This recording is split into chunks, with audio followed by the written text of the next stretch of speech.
Qancha yesangiz ham semirtirmaydigan, chunki unsiz va shakarsiz tayyor bo'ladigan PP cheescake'ga nima deysiz? Ushbu desert shirinliklarni juda ham yaxshi ko'radigan, ammo semirishdan qo'rqadiganlar uchun ayni muddao. Bu cheesecake'ni kechqurun yesangiz ham semirmaysiz, chunki uni kaloriyasi juda ham kam, ammo oqsiliga boy va foydali. Demak, desertimizni tayyorlashga kirishamiz. Avvalambor, 4 ta tuxumni oqidan sarig'ini ajratib olamiz.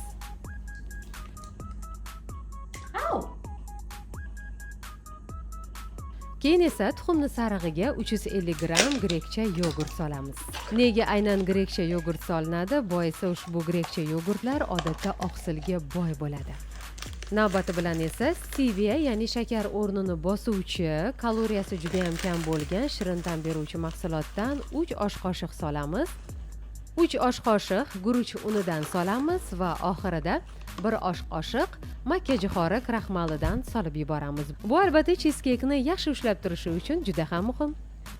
So'ng vinchik yordamida bir xil massa bo'lguncha yaxshilab aralashtiramizda tuxumni oqiga o'tamiz. Ajratib olgan 4 ta tuxumni oqiga bir chimdim limon kislotasini solamiz yaxshi gupirishi uchun va mikser yordamida mana shunday holatga kelguncha yaxshilab gupirtiramiz.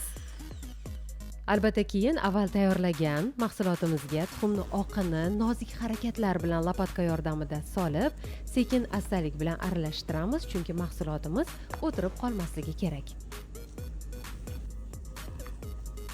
Va uyimizda bor topgan qolipimizga mahsulotni quyganimizdan so'ng albatta listga qo'yishdan avval listga suv quying.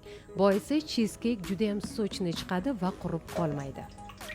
140 darajada qizdirilgan gaz pechiga 1 soatga qo'ying. 1 soatda ustilari qizarib, mana shunday chiroyli bo'lib, sizning cheesecake'ingiz ham pishadi.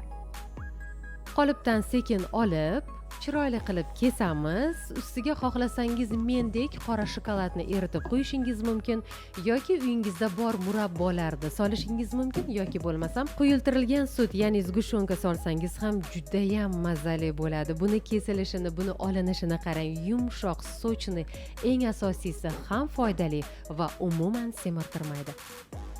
Albatta tayyorlanishi juda ham oson. Siz ham qilib ko'ring, tatib ko'ring, yoqsa yerliklarga ham ulashib qo'ying. Hurmat bilan, Qunduzxon Abdullayeva. Retsept yoqqan bo'lsa, like va izohlarda fikringizni kutaman.